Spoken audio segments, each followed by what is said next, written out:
এর আগে আমি একটা দেশি ভ্যারাইটির গাছ করেছিলাম স্ট্রবেরিতে।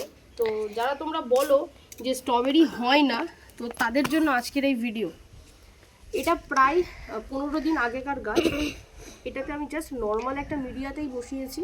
বিভৎস সুন্দর গ্রো করেছে গাছটা, তেমন কিছু ছিল না। আর এখন করে স্ট্রবেরি গাছের অনেক দাম হয়ে গিয়েছে, এই গাছটা অলরেডি ফুল আসতে শুরু করে দিয়েছে।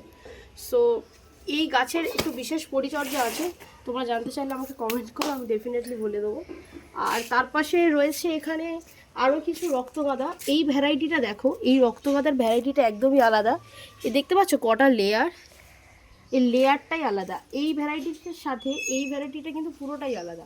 এটা একটা নর্মাল দেশি ভ্যারাইটি, আর এটা হচ্ছে একটু বিদেশি ভ্যারাইটি, কয়েকটা লেয়ার রয়েছে। সো এই গাছটার গ্রো তোমরা দেখো, বেশি দিনের গাছ নয় কিন্তু, মাত্র 1 মাসের গাছ হবে।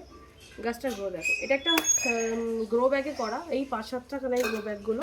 সো এরকম টেক্সচার গাছের। সবাই তোমরা গাছ করো, গাছ করার মধ্যে অনেক শান্তি আছে। আর এপাশেও তো আমার রয়েছে অ্যাডেনিয়াম। অ্যাডেনিয়ামের এখন যদিও শীতঘুম চলছে, অ্যাডেনিয়াম রয়েছে, আর এখানে বেশ কিছু মিলি রয়েছে। আর এখানটাতে আমি কি দিয়েছি, হলিহক দিয়েছি।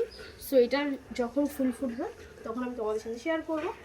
আর আমার বাঁদিকে আসলে কি এরকম একটা এখানে জুই, এটা একটা বিয়েবাড়িতে যে মালা দেয় সেই জুইয়ের ভ্যারাইটি রয়েছে। তার সাথে এখানে রয়েছে আরও একটা বোগেনভেলিয়া, এটা একটা পিঙ্ক কালারের বোগেনভেলিয়া।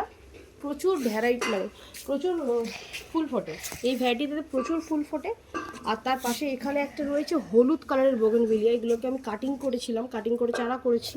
সো এই কাটিংয়ে একটু ফুল আসতে সময় লাগছে, যেহেতু খাবার দিয়েছি। আশা রাখছি ভালো ফুল পাবো। সো এই ছিল আজকের ভিডিও।